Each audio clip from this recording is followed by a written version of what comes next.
Everybody, welcome back to our channel.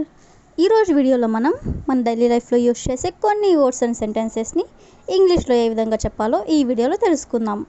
మీరైతే ఈ వీడియోని స్కిప్ చేయకుండా ఎండ్ వరకు చూడడానికి ప్రయత్నించండి. వీడియో కనుక నచ్చినట్లయితే లైక్ చేయండి, షేర్ చేయండి. అలాగే మరిన్ని ఇంట్రెస్టింగ్ వీడియోస్ కోసం నా ఛానల్ మీరు సబ్స్క్రైబ్ చేయండి. ఇప్పుడైతే మనం టాపిక్లోకి వెళ్ళిపోదామా? Let's get into the topic. First one is అక్కడ ఉన్నావా అంటే నువ్వు అక్కడ ఉన్నావా లేవా అని ఇలా అంటుంటారు కదా. సో దీన్ని మనం ఇంగ్లీష్లో ఆర్ యూ దేర్ అంటే నువ్వు అక్కడ ఉన్నావా. నెక్స్ట్ వన్ ఈస్ ఎప్పుడు సంతోషంగా ఉండు అంటే ఎప్పుడు కూడా నువ్వు బాధపడకుండా సంతోషంగా ఉండు అని. సో దీన్ని మనం ఇంగ్లీష్లో ఆల్వేస్ బీ హ్యాపీ. ఆల్వేస్ అంటే ఎప్పుడు అని, ఎప్పుడు సంతోషంగా ఉండు అంటే always be happy. Next one is ఎప్పుడు నిజాయితీగా ఉండు. ఎప్పుడు నిజాయితీగా ఉండు. సో దీన్ని ఇంగ్లీష్లో always be honest. Always be honest అంటే ఎప్పుడు నిజాయితీగా ఉండు అని. నెక్స్ట్ వన్ ఈస్ అతడు దయగలవాడు అంటే అతడు దయాహృదయం కలిగినవాడు అని. సో దీన్ని మనం ఇంగ్లీష్లో he is kind. He is kind. Kind అంటే దయగలవాడు అని. నెక్స్ట్ వన్ ఈస్ నేను చెప్పలేను. సో దీన్ని ఇంగ్లీష్లో ఐ కాంట్ సే అంటే నేను చెప్పలేను. నెక్స్ట్ వన్ ఈస్ నాతో మాట్లాడు. నువ్వు నాతో ఎందుకు మాట్లాడడం లేదు, నాతో మాట్లాడు అని ఇలా అంటుంటారు కదా. సో దీన్ని ఇంగ్లీష్లో టాక్ టు మీ అంటే నాతో మాట్లాడు. నెక్స్ట్ వన్ ఈస్ నా మాట విను అని ఇలా అంటూ ఉంటారు కదా. సో దీన్ని ఇంగ్లీష్లో లిజన్ టు మీ అంటే నా మాట విను అని. నెక్స్ట్ వన్ ఈస్ నన్ను అసహ్యించుకోకు. సో దీన్ని మనం ఇంగ్లీష్లో డోంట్ హేట్ మీ అంటే నన్ను అసహ్యించుకోకు అని. నెక్స్ట్ వన్ ఈస్ ఈర్ష్యపడకు. కొంతమంది ఇతరులను చూసి ఈర్ష్యపడుతూ ఉంటారు కదా. అలాంటి సందర్భంలో ఇలా అంటూ ఉంటాం ఈర్ష్యపడకు అని. సో దీన్ని మనం ఇంగ్లీష్లో డోంట్ బీ జెలస్ అంటే ఈర్ష్యపడడం అని. నెక్స్ట్ వన్ ఈస్ అంతా అయిపోయింది. దీన్ని ఇంగ్లీష్లో ఇట్స్ ఆల్ ఓవర్ అంటే అంతా అయిపోయింది అని. నెక్స్ట్ వన్ ఈస్ ఇతరులకు చెప్పకు అంటే ఎవరికి కూడా చెప్పకు అని. ఏదైనా సీక్రెట్స్ ఎవరికైనా షేర్ చేసినప్పుడు ఇట్లా అంటూ ఉంటారు కదా. సో దీన్ని ఇంగ్లీష్లో డోంట్ టెల్ అదర్స్ అంటే ఇతరులకి చెప్పకు అని. నెక్స్ట్ వన్ ఈస్ నా మీద ఒట్టు వేయి. దీన్ని ఇంగ్లీష్లో స్వేర్ బై మీ అంటే నా మీద ఒట్టు వేయి అని. నెక్స్ట్ వన్ ఈస్ బయట ఆడుకో. పిల్లలతో మనం ఇలా అంటూ ఉంటారు కదా, ఇంట్లో ఎందుకు ఆడుకుంటున్నావు, బయటికి వెళ్ళి ఆడుకో అని ఇలా. సో దీన్ని మనం ఇంగ్లీష్లో ప్లే అవుట్ సైడ్ అంటే బయటికి వెళ్ళి ఆడుకో అని. నెక్స్ట్ వన్ ఈస్ నాకు చలిగా ఉంది. చలికాలం అప్పుడు చల్లగా ఉంటుంది కదా. సో దీన్ని ఇంగ్లీష్లో ఐఎమ్ ఫీలింగ్ కోల్డ్ అంటే నాకు చలిగా ఉంది అని. నెక్స్ట్ సెంటెన్స్ ఈస్ నేను ఉదయం నుండి చదువుతూ ఉన్నాను అంటే మార్నింగ్ స్టార్ట్ చేసి ఇంకా కూడా చదువుతూనే ఉన్నాను అని.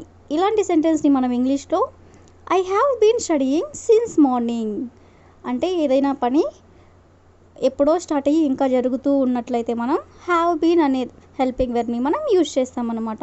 సో నేను ఉదయం నుండి చదువుతూ ఉన్నాను అంటే I have been studying since morning. Next one is మేము దారి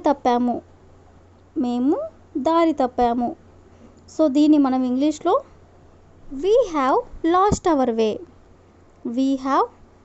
అవర్ వే అంటే మేము దారి తప్పాము అని. నెక్స్ట్ వన్ ఈస్ త్వరగా కోలుకో. ఎవరికైనా హెల్త్ బాగాలేనప్పుడు ఇలా అంటూ ఉంటారు కదా త్వరగా కోలుకో అని. సో దీన్ని ఇంగ్లీష్లో గెట్ వెల్ సూన్ అంటే త్వరగా కోలుకో అని.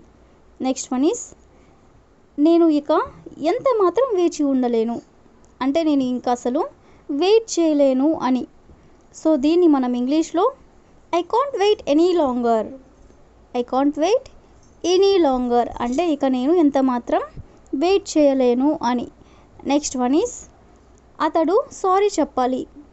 అంటే అతను చేసిన తప్పుకి అతను సారీ చెప్పాలి అని. సో దీన్ని ఇంగ్లీష్లో he should say sorry. He should say sorry అంటే అతను సారీ చెప్పాలి అని. నెక్స్ట్ వన్ ఈస్ నేను నిన్ను ఖచ్చితంగా కలుస్తాను. అంటే నేను ఎప్పుడైనా సరే నిన్ను ఖచ్చితంగా కలుస్తాను అని. సో దీన్ని ఇంగ్లీష్లో I will surely meet you. I will surely meet you. Surely అంటే ఖచ్చితంగా అని. నేను నిన్ను ఖచ్చితంగా కలుస్తాను అంటే I will surely meet you.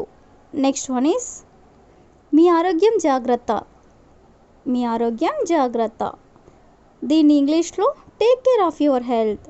Take care of your health అంటే మీ ఆరోగ్యం జాగ్రత్త అని.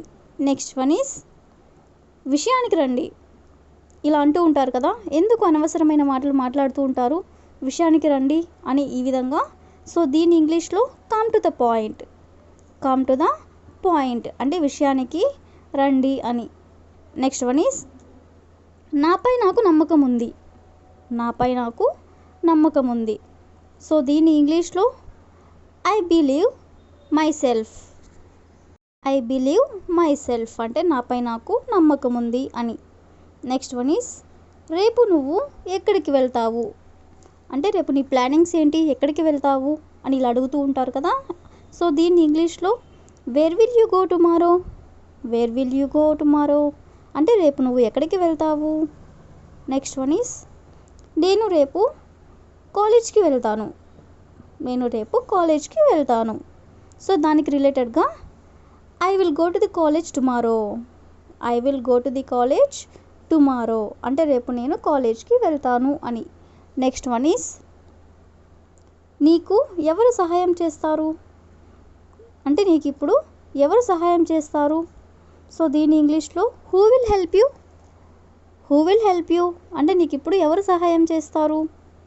నెక్స్ట్ వన్ ఈస్ నేను నిన్ను వెళ్ళనివ్వను. నేను నిన్ను వెళ్ళనివ్వను. దీన్ని ఇంగ్లీష్లో I will not let you go. I will not let you go అంటే నేను నిన్ను వెళ్ళనివ్వను అని. నెక్స్ట్ వన్ ఈస్ నేను ఆమెను వెళ్ళనివ్వను. నేను ఆమెను వెళ్ళనివ్వను. ఇక్కడ నేను అనే ప్లేస్లో ఆమె వచ్చింది. సో దీన్ని ఇంగ్లీష్లో I will not let her go. I will not let her go అంటే ఆమెను నేను వెళ్ళనివ్వను అని. That's all for today. I will ask you a question for you. మీ నాన్న నీపై చాలా కోపంగా ఉన్నారు. మీ నాన్న నీపై చాలా కోపంగా ఉన్నారు. If you know this one in English, please comment in the comment section. Thank you for watching.